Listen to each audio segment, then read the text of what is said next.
Okay, so here are the rails, and here is our show. Completely off. Completely gone today. What in the world? Derailed.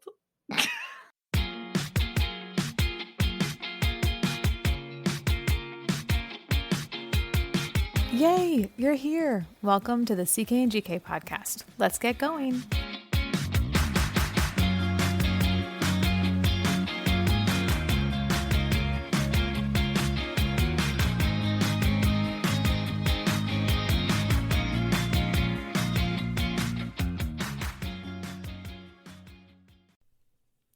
It's Tuesday at the end of the year. Oh my goodness, that was a good high-pitched one. Well done on that. Thanks. We're so glad you're here, everybody. As Jenny said, it's the end of the school year, which means we are end of year teacher tired, and we are also end of year mom tired. Yes.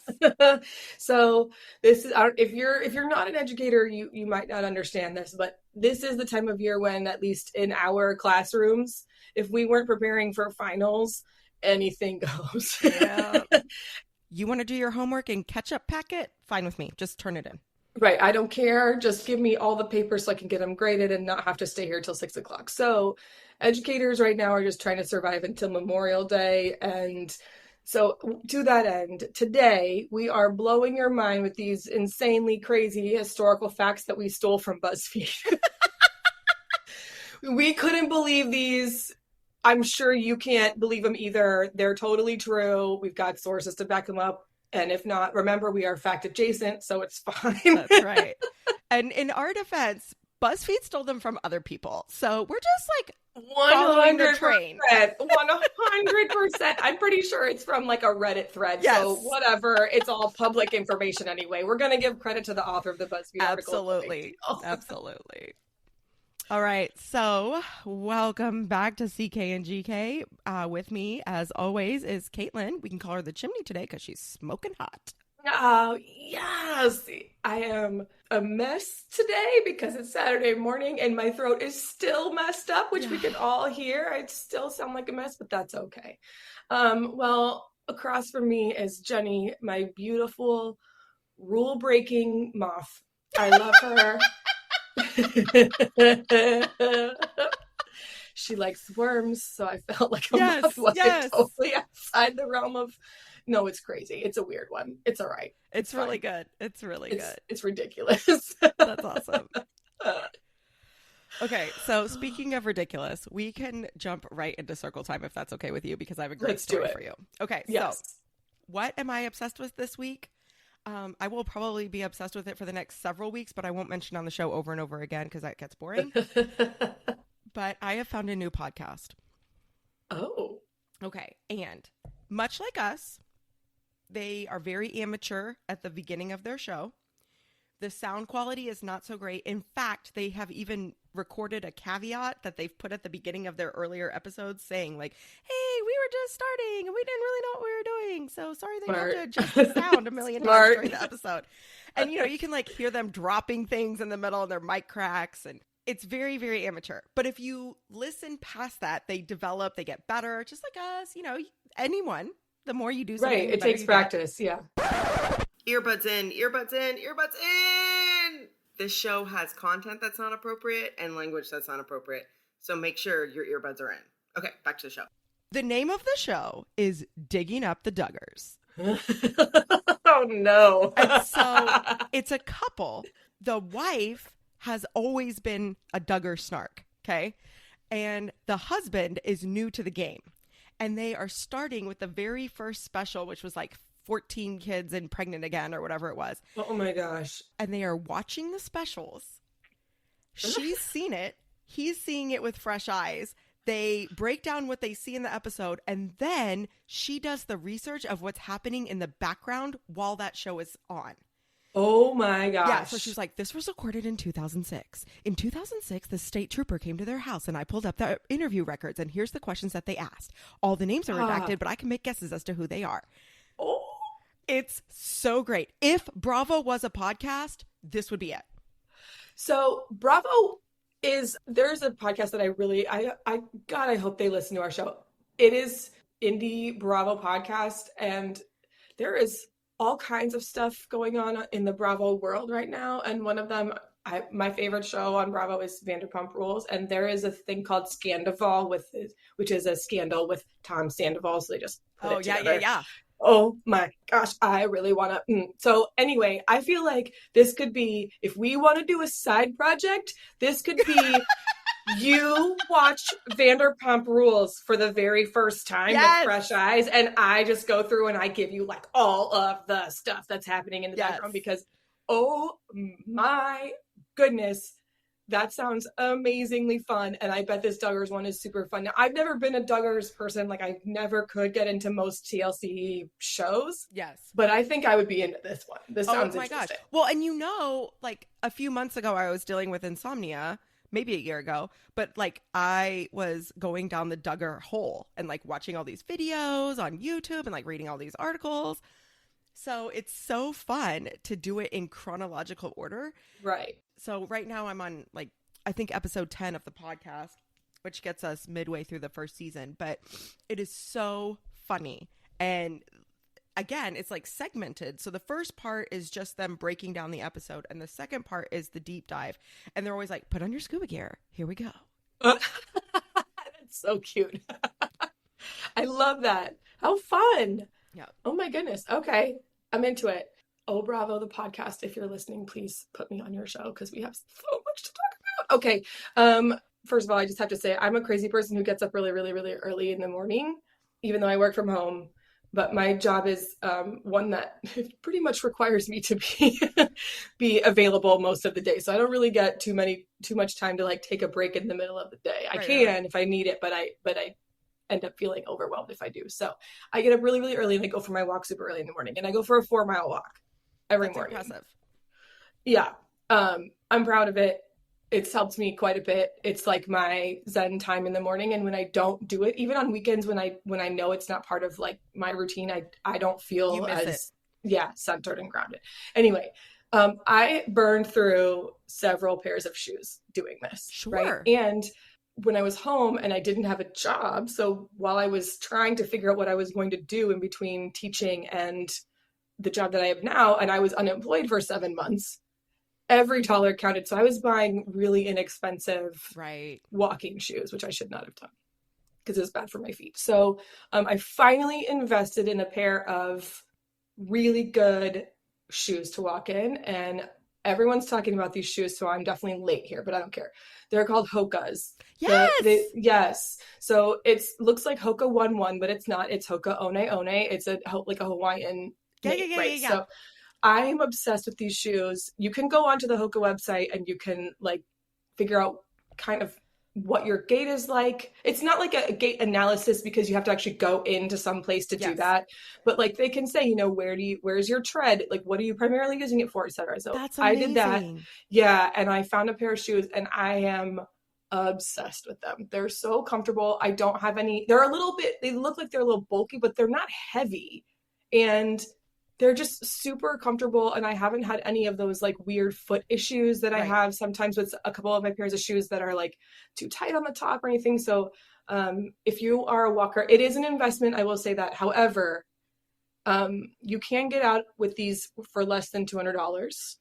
And for someone like me who walks as much as I do, I'm looking at it as like, how much money am I spending per walk? Right. And that's worth it to me. And I am the person who's the most expensive pair of shoes in their closet are their Toms, right? Like I do not spend a lot of money on shoes, except athletic shoes. Right. I never bought into it. I was like, oh, I can do whatever in these cheapies that I bought. No. Once someone introduced me to Brooks for running. Oh, yes. I was like, why have Nothing I ever else. worn any other pair of shoe? So I totally get it. And I support 100% splurging on athletic shoes. Yeah. And now, Brooks a pair is of another pumps, good brand too. If you're not going to wear them all the time, like sure, $9.99 and a lot of pain. But tennis shoes, you need good ones. Yeah, for one night. Right. No, Brooks are another good brand that I really like. I only have run in Brooks for a very long time. Right. Yeah. And Brooks are really good because you can tell, like I'm someone who, my feet roll in, pronating. I'm a pronator. So when you can tell if a Brooks shoe has the support on the right side of your foot because they gray out the sole. That's so cool. You can tell that, like, okay, this is where it's going to be harder in the insole so that my feet don't roll it. That's a good brand too. Anyway, All right. Hoka's recommend. Go. Hoka. Okay. Yep. All right. So gem of the week. Yes. This one is quick and short and sweet. Went to H-E-B, that's the grocery store, the other day, and I saw some store brand goldfish, but instead of goldfish, they were Lone Stars. What? Yes. I want these. Yeah, well, I bought them because I thought they were funny, and they were on the end cap right by the check stand. Like, marketing totally worked. So I brought them to dinner last night and put them out in a bowl. And I was like, look, these are goldfish, but they're in the shape of a star. And my husband just said, so they're starfish? I was like, yeah, you're right. Why did that not occur to me at all? Exactly. That was it. I was like, oh, yeah, you're right. My mind is just blown by that because I really did not even. I'm like, oh yeah, but goldfish, but they're stars. Totally. Right. That was it. That was the name of the product. Goldfish, but they're in the shape of a star. No, Jen. Starfish. All right. I love it. Well, mine's a little longer, but that's okay. So you know this, but you probably don't know the update to this. Oh. So we are actively looking for sponsors. If anyone would like to sponsor us, we are actively looking. For now, most of you appreciate that we're not sponsored because that means there's no ads. So you're welcome. But we would love if someone would sponsor us. So we are a part of a couple of groups that are looking for people who would run ads for them. And somehow, I don't believe we were found through this particular company, but somehow a company found us and wanted to run ads on our show. And we said, like, sure, can you give us some more information? Because here's the issue, folks. This company markets bras. Right. Which is fine, right? Like, not a problem. Right. Women we both wear them. Right. It's fine. However, the ad content on the site is women modeling bras. And we are former educators. One of us is still an educator. We need to just be cautious about teachers being real humans in our line of work, right? So there's that. So we just requested more information, and they followed up as if they hadn't heard our first request for more information. And I replied back and said, we are interested. However, here is our situation. Please provide us with more information about what it's going to take for us to do these ads in a way that is respectful of the careers that we are in and of the audience that we have. Exactly. And then I got ghosted. Oh, crickets. Literally no response at all. I'm guessing they want people who are going to model and not care about what the audience thinks or not. So whatever. We got ghosted by a company that we weren't even sure about using in the first place. And I'm not going to mention them because I don't like that they did this and because we aren't actually sponsoring them. But I'm like, really? Like, come on now. So annoying. Anyway, that was my gem. Got ghosted by a company I wasn't even interested in. What else? All right. Well, like you said, we have some really great mind-blowing facts for you right after the break. All right, y'all know CK and GK love to support fellow indie podcasts. So here's another show you might really love. We have to talk about our show. Okay. Who are we and what do we do? I am Martha Madrigal. And I'm Charles Tyson Jr. We are the hosts of Full Circle, the podcast. You are a beautiful white trans woman. I will take that. Of a certain age. And you are a gorgeous black cis pan man who has shared my life for 10 years. And we're engaged. I put a ring on it. Yeah, you did put a ring on it. It's a pretty ring, too. Now Yeah. we have a podcast. Yeah, there's not much we don't talk about here. It's true. We talk about LGBTQ issues, headlines of the day. We talk about fun things too, like movies and music and television and pop culture. Mm-hmm. And we talk about what it is to be black in America and what it is to be trans in America and how those things intersect and collide. And Child, it gets interesting. And you can check us out every Tuesday wherever you get your podcasts. Because once again, we're Charles Tyson Jr. and Martha Madrigal, and this is Full Circle, the podcast. Are we done now? I think so. Okay. Thanks for listening to our friends. Back to the show. Okay, welcome back. I know that I said we were going to jump right into the real talk, but there is a story I forgot to tell you. Okay. Okay. The other day we are cleaning the house, which in itself is just a story. Like, wow, you cleaned your house? John is cleaning up the bathroom mirror. So he yells to me, Jen, come in here. And it's because the entire bathroom mirror was peeling off the wall as one big Oh my piece. gosh. Oh, no. And we have two vanities, but they're both like double size in length.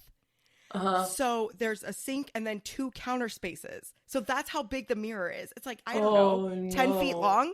Oh my gosh. And so the two of us had to climb up on the counter and figure out a way to peel it off the wall all the way and then carry it into the bedroom. So now our bedroom looks like a dance studio because we have this giant mirror leaning up against the wall. That's pretty funny. Yeah. So he called a handyman to come look at it. And the guy was like, why didn't they put clips in the wall? That was my question. Yeah. He was like, when you glue these mirrors on, you're supposed to also affix them to the wall with clips. So somehow the glue just gave out. Our house is like 16 years old or something. And I guess just over time, it just fell off. Well, humidity too, right? Right. Like humidity and oh gosh. I'm I was so just glad happy that it he didn't didn't get break. hurt. Yeah. Yeah, or like yeah, exactly. Well, yeah. Can you imagine? Like it falls on him and there's glass everywhere and he's cut up and yeah. That sounds horrible. It was really funny once we realized that we could fix it. Yeah, totally. Okay. Okay. Jumping in. So this is facts that we found that we were super blown away by. This is originally from a BuzzFeed article by Hannah Martyr. So I'm just going to give Hannah credit where credit is due. Thank you, Hannah, for compiling these stories and bringing them to us. Now we are stealing them from you. Well done. Yes. And we Yes. are previewing only some of the stories Right. from this the article. whole article is great. Yeah. So there's lots of interesting facts there. We're giving you about half a dozen, maybe a dozen. And the article has over 30 in them. Oh, yeah. Okay. So the first one I have to talk about is the one that made me choose this article. Do it. Okay. Antarctica was a rainforest. Okay, so I knew this, right? Like I knew that Pangea, blah, blah, blah, blah, blah, plate tectonics. But I did not know that all of the fossils of the animals that lived in Antarctica 145 million years ago are buried under miles of ice. Oh my gosh. So there's species that we don't even know we don't know about. That's so crazy. Isn't that nuts? Oh, and like we really don't ever want to find out about them because if we do, it means that the polar ice caps are completely gone. Oh man, that's interesting. Like obviously, like you think about Pangea and how it was like around the equator, and so it would have all been tropical, Right. but you just don't think about the polar ice caps being part of that. Right. Or that the fossil record is like never going to be seen by humans. It's never going to be seen. That's so crazy. Okay, so Jenny's going to kind of take some of these more science-based ones. But I've got some more history-based ones. So this was one of my favorites that I saw, and I love finding out these mythical figures that we believe to be these like all-American heroes are actually like somewhat nefarious. It's kind of one of my favorite things. That's so great. Like the whole myth about George Washington and the wooden teeth, like it's completely not true, right? We know that. Anyway, so the real story of Johnny Appleseed, you guys. Oh, I'm excited. He did not plant apple trees to grow apples and eat them and sustain the American people. Wait, No. what? No. You're fermenting them. You turn them into cider and they're alcohol. You guys, he was fermenting them for alcohol sales. Like, that's what he was doing. That's amazing. Love it. Is that I why love he it. wore a pot on his head? Or is that made up too? I don't know. But it would be really cool if that's the reason why. Because he's like, listen, I just got to be able to take this down and make some cider real quick. Wow. Mm-hmm. I like it. I like it. Yeah. Okay. I have a response for you. Okay. Or there's a really cool comparison that you can make with the scale of the universe, right? Yeah. And people are always talking like, oh, if the sun was the size of a basketball, then the earth would be a pea, or, we would be 6 Love miles those. away, or, those kinds of things are always fun. So here's one that is just mind blowing to me. Our entire solar system would only be the size of a coin compared to our galaxy, which would be the size of the entire United States. What? Right? Our The solar solar system is the is the size size of like a quarter. quarter. But then our entire galaxy is oh my goodness. I'm sorry, I'm holding my Right? fingers in Yes. like a quarter. And think about this, And like we know about hundreds of millions of galaxies. Think about how big the universe is. this is insane. Okay, so speaking about how big the universe is, Yes. you can use this tool called Scale of the Universe. I think it's Yes. Scale of the Universe 2 now. It's an animation with a scroll bar. Yes, I've seen this. Yes. It's super cool. It plays this really great calming music. You can scale all the way up to the size of the universe, or you can scale Amazing. all the way down to a Planck length. That's amazing. I'm sorry, say that word again. What's the smallest? Planck length. Okay. And so it compares different sizes of objects. It lets you know how many meters you're looking at. It is so cool, and you can just get lost playing with it for like 20 or 30 minutes. Oh my goodness, that sounds amazing. I feel like I've seen that before. There's a really good animation that was making the rounds on Instagram not that long ago too, that I might need to see if I can go dig up, but it was super cool. Any of that stuff is super interesting because I mean, I'm literally making my fingers into the size of a quarter right now, Right. like making a circle. And I'm just thinking about like one quarter and sitting on the floor. And then that's just in the entire United States. It's just amazing to me. It's crazy. It makes me think of that video made by PBS in the 70s, Powers of 10. Do you remember that? No. And it's like 1970s quality, but also really cool the way they do it. So it starts with a couple on a picnic blanket on the shores of Lake Michigan in Chicago. And then it starts zooming out powers of 10. So first it's a meter, then it's 10 meters, then it's 100 meters, and it zooms all the way out as far outside the solar system, outside our galaxy, and then it zooms all the way in, back to the couple, and then down to the inside of an atom. Wait, now I'm feeling like I'm remembering this. Did they have one of those like red checkered blankets Yes. out? Yeah. Okay. I feel like I'm seeing it in my Yes. brain. And it scans 1 power of 10 meters every second. So it's a short video, but Yeah. you can start to see the growth very quickly. And it's for teaching not just distance, but also how strong exponents are versus just multiplication. Right. But I love that video so much. I always find an excuse to show it to my students. Yeah, I'm It sure. doesn't matter what I'm teaching. I figure out a way to connect it. Yeah, I would too. Okay, well, I'm going to take a hard pivot here. Like it. Okay, the cradle of civilization, folks, is like Middle East area, right? Like Tigris and Euphrates rivers, cradle of civilization, etc. The Middle East was once the center of knowledge and learning. And if you know anything about ancient history, in particular, or even just like Middle Ages history, Baghdad, the city of Baghdad, was the center of what's known as the Islamic Golden Age. Just for some context for what they were doing there, our numerical system comes from Right. this, right? Like all of this beautiful architecture that we see in Spain, that's all Moorish architecture, which is from when the Moors of this area of people like came up through Spain. Okay, yeah. So while European doctors were sticking a piece of wood in your mouth or like a leather strap and telling you to bite down and hoping that this wouldn't hurt you too much if they sawed your leg off, the folks in the center of the Islamic Golden Age, those doctors were using anesthesia. Okay, you know who gives mad props, to use a word from my youth, to the Islamic Golden Age? Who? Disney.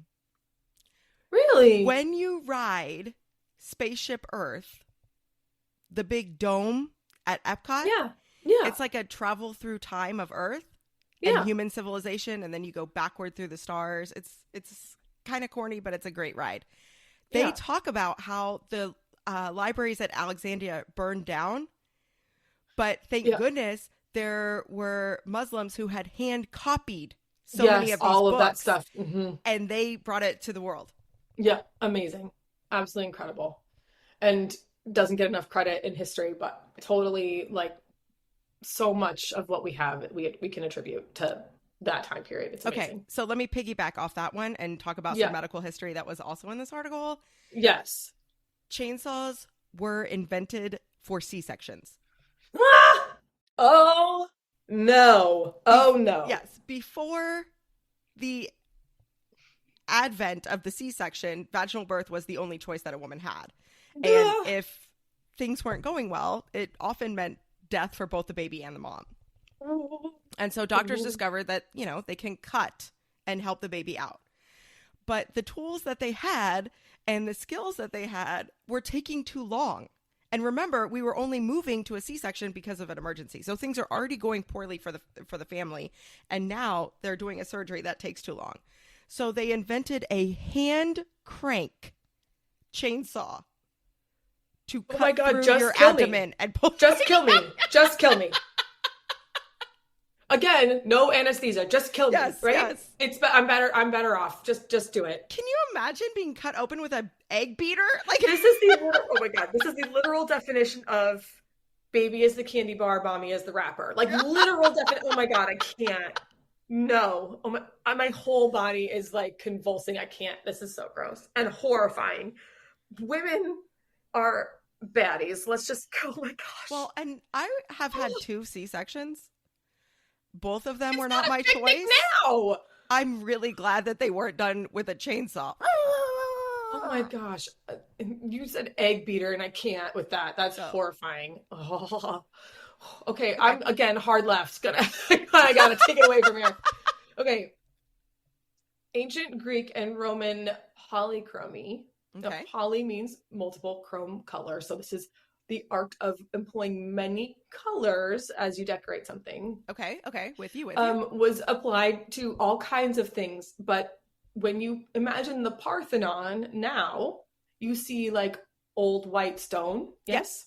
But actually, the Parthenon was very, very, very colorful. Like, very colorful. Because that's how they decorated things. And European churches were similar. Statues were often painted in flashy colors, which right now, if you look at them, they're kind of muted, right? But it's because of time, they've faded. There are some that are like, that stay inside that still have some color. Again, it's muted. But like, if you are thinking about, you know, how statuesque these old white buildings look, I think you might find that the actual decoration, they looked a little tacky, honestly, because of how colorful they would have been. You would have been like, wait, that's so like, ew, who does that? But it's how they were originally intended to be, like that's super really lively and colorful. Yeah. That's hilarious. That's great. All right. So my last fact is one of those weird timeline things, right? Yes. What was the one? The Lion King is as old for our kids as Snow White was for us, or something, like one of those timelines, right? Like that's it. But this one is about dinosaurs.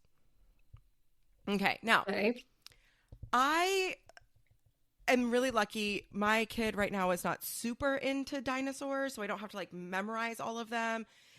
Mostly just like, oh, I like this dinosaur, let's play with it. I like this dinosaur, let's play with it. But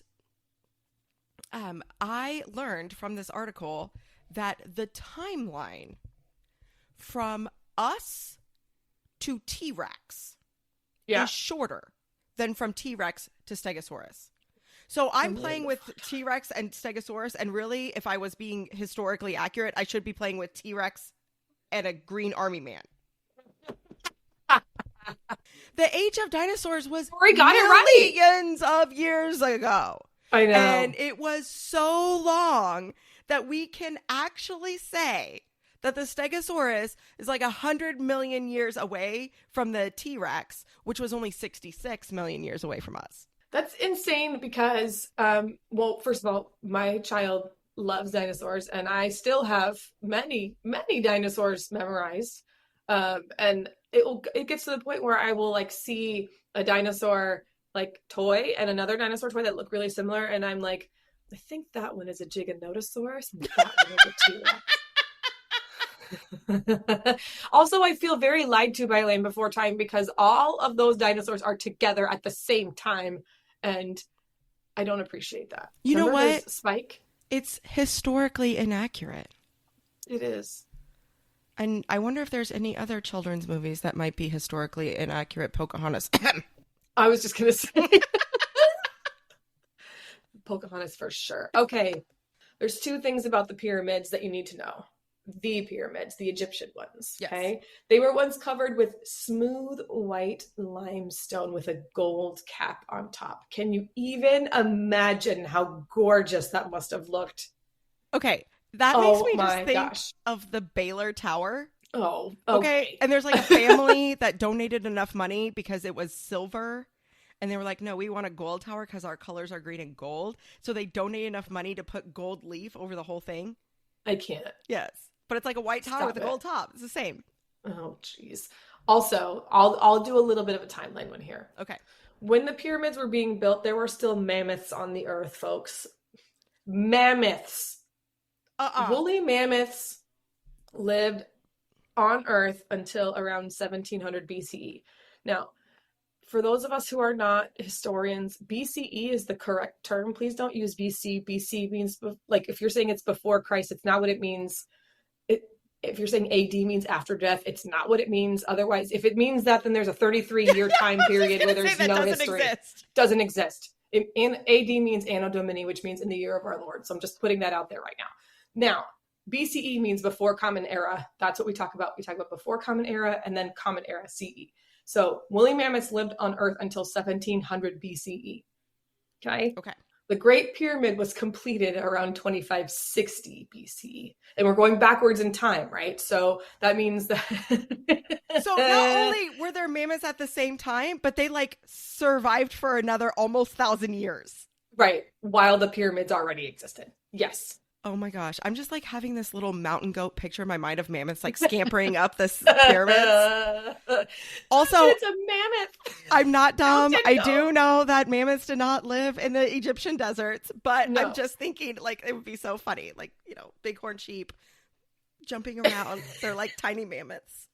But they'd slip and slide down because it was covered in smooth limestone. So they would... Oh, man. All right. Well, like we said, this is just a preview of some of the great stuff that Hannah collected. And each one of those facts in that BuzzFeed article is a link to somewhere else so you can learn more. Don't forget to check out that Scale of the Universe toy. It's super fun. Your kids will love it.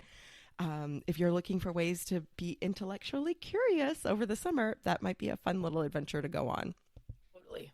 All right. So, of course, I have to do a little plug because I haven't done one in a while. Tell your friends, give us a review, hit those 5 stars, subscribe, do all the things, and make good choices. Mm-hmm. And just learn for learning's sake because it's fun. You might have your mind blown. Okay, bye. Bye.